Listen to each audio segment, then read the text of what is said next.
Salut à tous et à toutes, c'est GamerShock. Aujourd'hui, on est là pour un nouveau format de vidéo. C'est un format que j'ai essayé, vous allez me dire si ça vous plaît.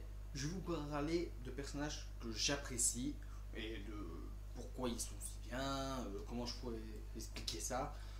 Où j'expliquerai justement pourquoi ils sont si bien. Donc voilà, et comme vous l'avez vu au titre, je suppose parce que vous avez cliqué sur cette vidéo, bon, on va parler de Takahashi Rika qui vient du manga Shunibiyu Demo Koi Gashitari, ou Shunibiyu tout simplement. Alors, juste avant de parler de ce personnage, je vais vous expliquer deux choses. Le terme Shunibiyu, parce que Shunibiyu, vous allez l'entendre plusieurs fois dans cette vidéo.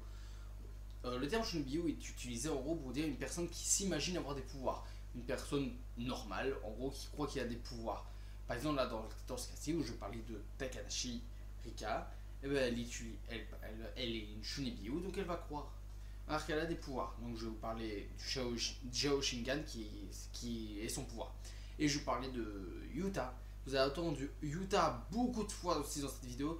Oh, Yuta, c'est le héros principal de Shunibiyu. Voilà. Donc voilà. Et aussi, je vais essayer de moins spoiler le plus possible Shunibiyu. Mais si vous n'avez pas vu Shunibiyu, c'est un manga que je vous conseille bien évidemment. Sur quelques points, il ressemble à Oreimo, mais ça n'a rien à voir avec Oreimo. Mais voilà, c'est un animé génial que j'adore. Donc voilà, on va tout de suite passer à la première partie de la vidéo, son passé.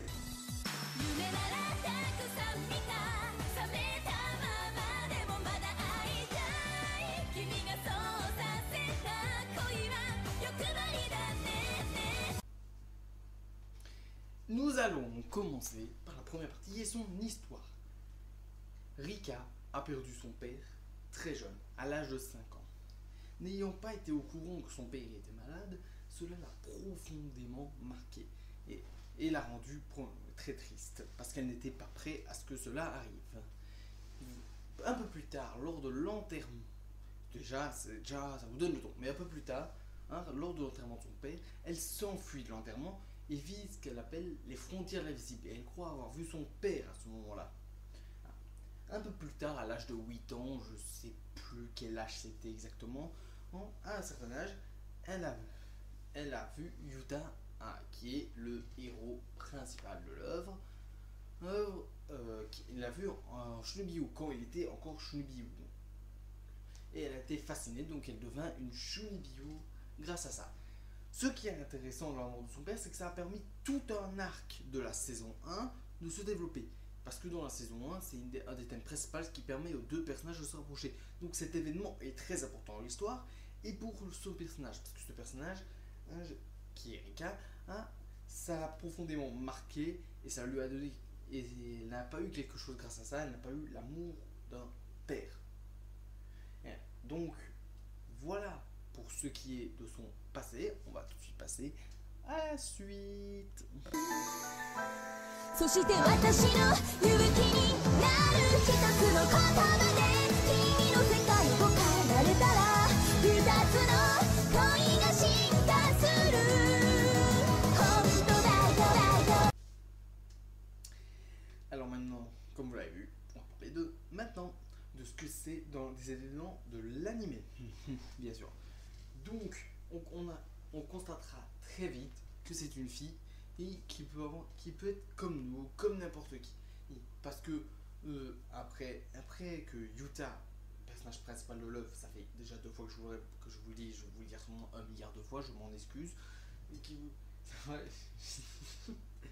Ça fait 2 fois. Bon. Elle verra Yuta après des années et où elle a vu, elle le reconnaît au premier coup d'œil. Et plus tard, elle va se rapprocher de lui et ils vont finir par se sortir ensemble. Donc on se rendra compte déjà que c'est une fille très timide. Parce qu'elle sera timide dès que ses amis lui diront qu'elle est amoureuse du héros principal. Elle se sortira très gênée à cet égard-là. Et c'est une... mais ce n'est pas, on va pas surtout parler de la saison 1, l'événement principal de ça, c'est la saison 2, qui est la saison qui parle. La saison 1 en fait elle met les bases, et la saison 2 elle les approfondit. Parce que dans la saison 2, on découvre que Rika est très jalouse aussi, parce qu'une amie d'enfance au héros principal, Yuta, arrive, et ils se rendent, ils faisaient des choses qu'ils ne faisaient pas eux. Alors c'est là qu'on commençait à se rapprocher et de plus en plus, ils vont se tenir la main et tout ça. Hein. Et donc, cette amie, elle va lui dire une chose. Moi aussi, avant, j'étais amoureuse du héros. Du héros, c'est Yuta. Voilà. Yuta qui est... Moi aussi, j'étais amoureuse de lui avant. Mais j'ai dû faire un choix. Parce que je me rendais compte que plus je l'aimais, plus je perdais ma Shunibiyu. Donc elle a choisi, elle, de perdre son amour pour avoir sa Shunibiyu. Elle lui dit, toi aussi, tu dois faire le choix. Et justement, non, ça, c'est très important. Parce qu'elle lui dira, au moment où Rika, justement, commence à perdre ses pouvoirs de Jao-Shingan, Shunibiyu. Elle lui dira à ce moment-là. Hein, et justement, on verra une Rika qui a peur. Et souvenez-vous de ça, la peur. Parce que ça va revenir plus tard, le mot peur. Elle a peur, elle est inquiète, elle ne comprend pas. Elle est désemparée par la situation, car sans son pouvoir, elle n'est plus elle. Elle n'est plus elle, ses pouvoirs, c'est elle. Elle a permis de sortir d'une situation compliquée. Et donc sans ses pouvoirs, elle a permis de se faire des amis, ça a permis beaucoup de choses. Et c'est ça qui est important à savoir. C'est que sa Shunibiyu est très importante pour elle. Moins important que son amour pour Yuta, mais c'est très important aussi pour elle. Donc ce choix va être très important dans la saison 2. Et ça va permettre aussi encore le rapprochement. Mais c'est aussi un problème du film Take On Me. Parce que le problème c'est ça, à partir du moment où Yuta il va donner une bague, le film de 2018. Voilà, le film de 2018, Yuta va donner une bague à Rika. Et donc après, elle sentira qu'elle va tomber encore plus amoureuse, mais elle perdra ses pouvoirs. Et donc, elle s'enfuira et elle va réfléchir dans ce coin. Donc, elle est très réfléchieuse. Donc, c'est une fille vraiment forte. Et maintenant, on va tout de suite passer à la dernière partie de cette vidéo.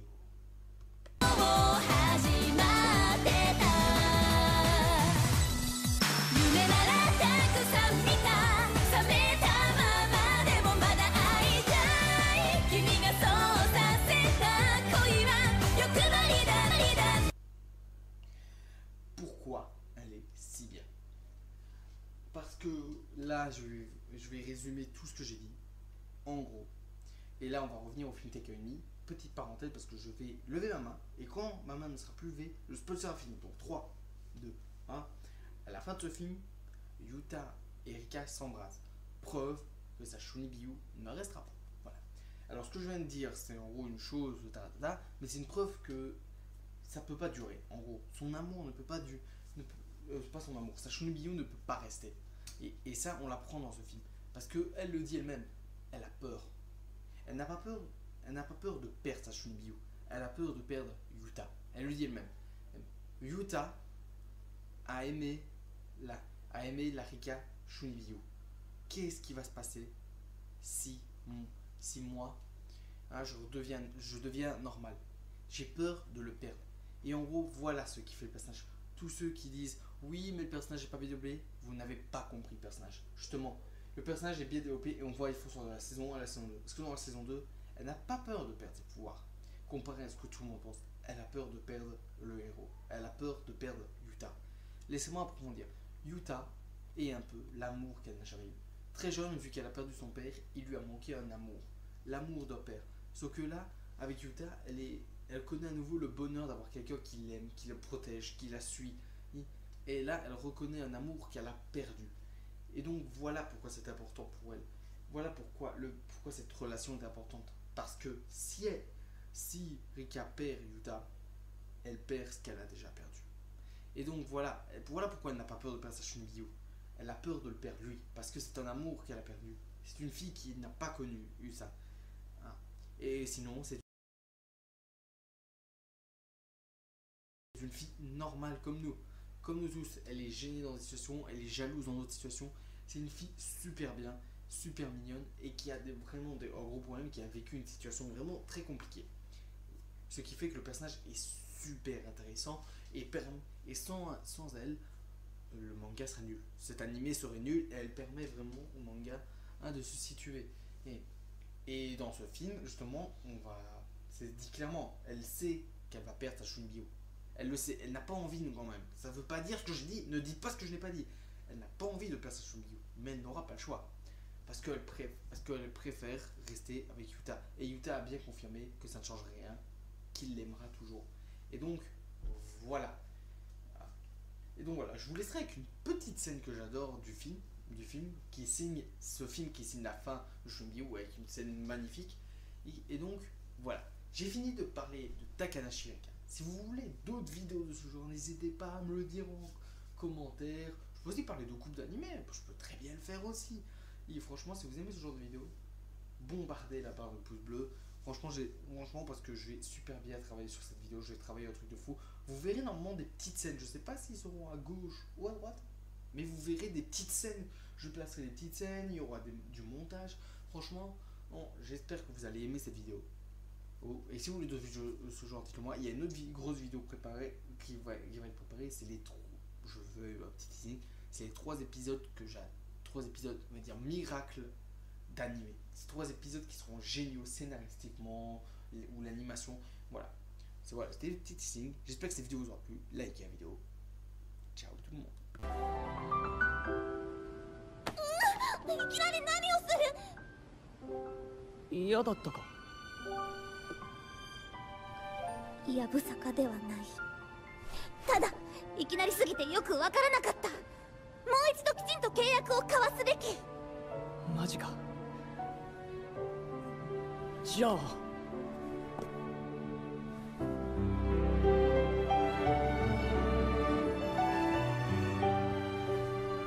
ぱりめちゃくちゃ恥ずかしい。バカ、俺だって。脳内に大量のセロトニンとかドーパミンとかエンドルフィンが放出された。おお、脳内麻薬な。悪くない感じである。